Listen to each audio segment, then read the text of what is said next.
নমস্কাৰ, মই পম্পীয়ে মোৰ অন্য এটা ব্লগলৈ আপোনালোকক জনাইছোঁ স্বাগতম। আজি ৰাতিপুৱাৰ পৰা ভিডিঅ'টো আৰম্ভ কৰিছোঁ। এতিয়া মই ব্ৰাছ কৰি লওঁ। চাহখিনি বহাই দিছোঁ, লগতে গৰম পানীও খাম। একেলগে গৰম পানীৰ কাৰণে পানীটো কাঢ়ি তাৰপিছত চাহটো বহাই দিম আৰু। দেউতা উঠি মুখ চুখ ধুই পূৰা চাহ খাব ৰখি আছে। এতিয়া আমাৰ আজি মানে কি বস্তু নিয়া চিয়া পৰ্ব চলি আছে, মানে পাকঘৰটো আমি আজি খালী কৰিম। পাকঘৰটো আমাৰ আজি ভাঙা যাব, সেইকাৰণে পাকঘৰটোৱে আৰু ছাইডৰ ৰুম যিখিনি আছে এনেই ভাঙি দিম আজি আমি। দেখি আছোঁ, চাই থাকক। এইটো পাকঘৰ আছিল আমাৰ আগতে, বৰষুণ পৰি আৰু বেৰা চেৰাখিনি নষ্ট হৈ গৈছে। পিছফালৰ বেৰা মানে সহজে পানী পৰি থাকে, সেইকাৰণে এতিয়া এইটো খালী কৰি দিম নতুন ঘৰ বনাবৰ কাৰণে। বৰ্তমান এতিয়া এইটো পাকঘৰ হৈ থাকিব আমাৰ। দেউতাই থকা ৰুমটোতে পাকঘৰ হ'ব, নতুবা উপায় নাই, বেলেগ আৰু এক্সট্ৰা ৰুম সেনেকৈ নাই। গোটেইকেইটা ৰুমতে মানুহ থাকে যিহেতু এইটো পাকঘৰ পূৰা খালী, আধা আধি বস্তু গোটেই নিয়া হৈ গ'ল। এইটো এটা ছাইডত ৰুম আছিল, ৰুমটোও খালী। বেৰা চেৰাৰ পৰা পূৰা মাটি চাটি খৰি দিছে। থকাৰ বেছি প্ৰব্লেম নহয়, কিন্তু পাকঘৰটোৰ প্ৰব্লেম, খোৱা লোৱাৰ প্ৰব্লেম। আমাৰ ঘৰটো ভাঙি গোটাই একেলগে নোহোৱা কৰি পেলাক। বেয়াও লাগছে অলপ। উপায় নাই, মানে ঘৰ ভাঙা কাৰণটো মই কৈ আছোঁ।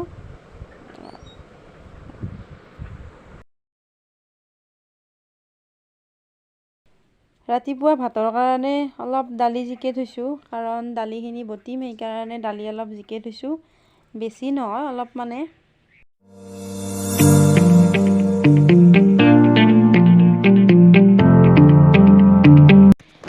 এতিয়া দুপৰবেলা 12টামান বাজিল, গৰমো বহুত দিছে, সেইকাৰণে অলপমান চৰবত বনাই দিম।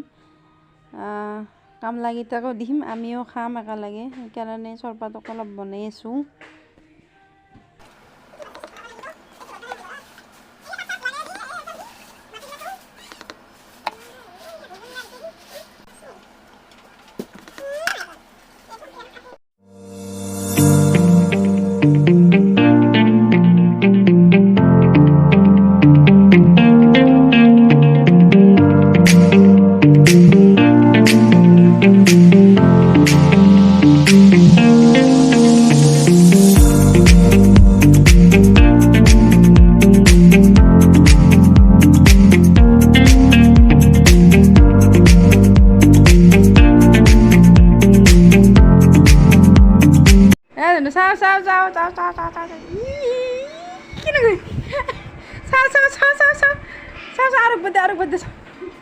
আৰু খাবা না?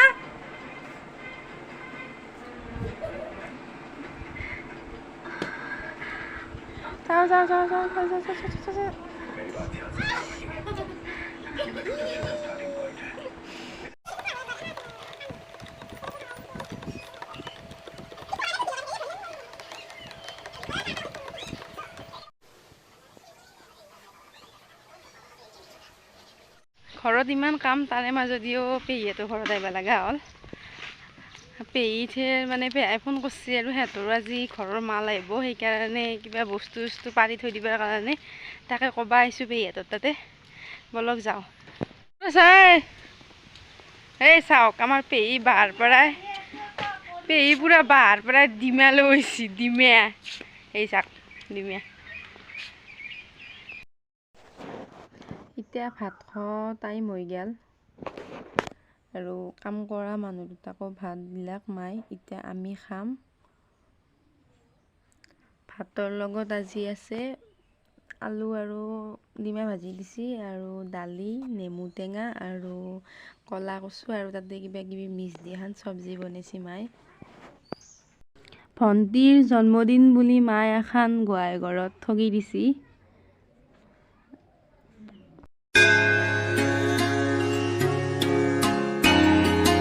আজি নেক্সট দিনা, কালি মই ভিডিঅ'টো আৰু কণ্টিনিউ নকৰিলোঁ, কাৰণ কালি বহুত কাম আছিল, ঘৰখিনি চিজিল কৰিব লগা আছিল, সেইকাৰণে চিজিল কৰি ল'লোঁ।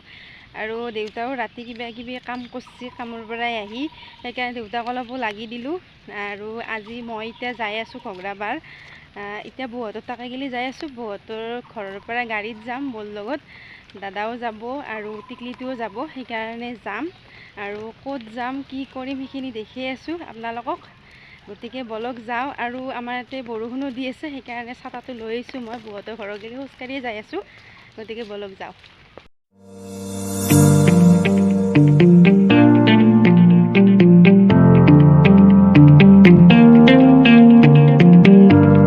আমি আজি ঘগ্ৰাবাৰত যাম, আবুক থবা যাম। গতিকে সেইকাৰণে যাম, বৌ, মই, দাদা আৰু তাইও যাব। কেনে লাগিলে এদিন থাকি ইয়াতে? বৰ ভাল লাগছি। বৰ ভাল লাগছি। আজি যাম যি কেনে লাগি আছে? বেয়া লাগি আছে। হা, নাতনি এৰি থৈ যাব লাগিব নাকি? নাতনিক এৰিব লাগিব, নাইকিয়াক এৰিব লাগিব, ভতিজা এৰিব লাগিব। সেইকাৰণে বেয়া লাগি আছে? বেয়া লাগি আছে। বা কেইদিন থাকিলে? অন্তাৰে কান্দি আছে। কেইদিন থাকিলে? 10 দিন মান হ'ল। বাপৰে, একেদিন পুৰা খুৱাইছি না? ঠিকছে পুৰা দালি আৰু আলু মাছ, মাংস, কণী পুৰা খাই আছে, চয়াবিন চব খাই আছে। মাৰো বুলি এটাই খাবা না বিলাক পনীৰ? পনীৰটো খনাই নেকি? পনীৰটো খনাই হা ইবাৰ আহিলি খুৱাম, বৰ আফচোচ থাকিল। ইবাৰ আহিলি খুৱাব। খুৱাব। ঠিক আছে, আমি যাম। অলপ টান কৰিছি না নাই দামত ধৰি তৰকাৰী এখন একদিন ভালকে খাবা নাপলা। আমি গাড়ীত বহি লৈছোঁ। গুণো আহিছে আমাৰ, এনে গুণ মোৰ কাষ ৰাখি থব।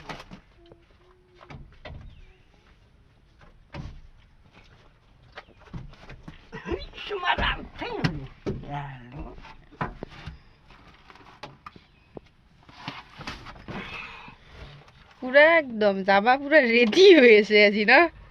পুৰা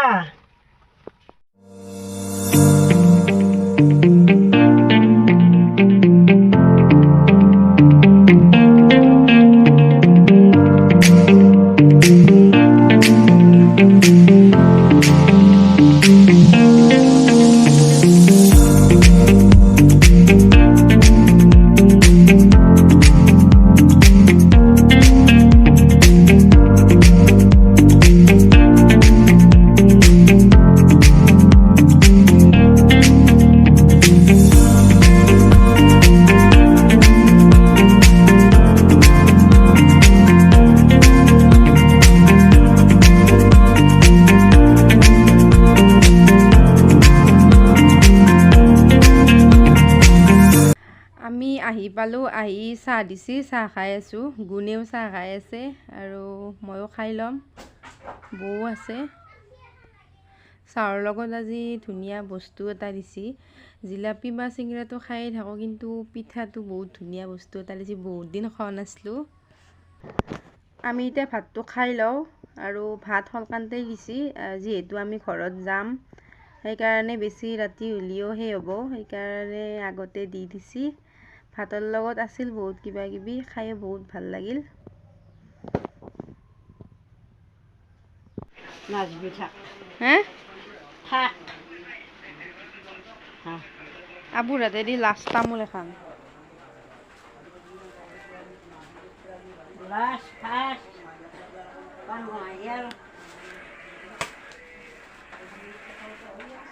আবুক থৈ আহিলোঁ, যদিনো বেয়া লাগছি থৈ আহি, বহুত বেয়া লাগছি। কাৰণ একেদিন বৌহঁতৰ ঘৰত যাওঁতে আবুক পুৰা লগ পাই আছিলোঁ। যদি মোৰ ভিডিঅ'টো চাই ভাল লাগিল, তেতিয়াহ'লে লাইক কৰি দিব, কমেণ্ট কৰি দিব আৰু চেনেলটো ছাবস্ক্ৰাইব কৰি দিব। আকৌ লগ পাম নতুন এটা ভিডিঅ'।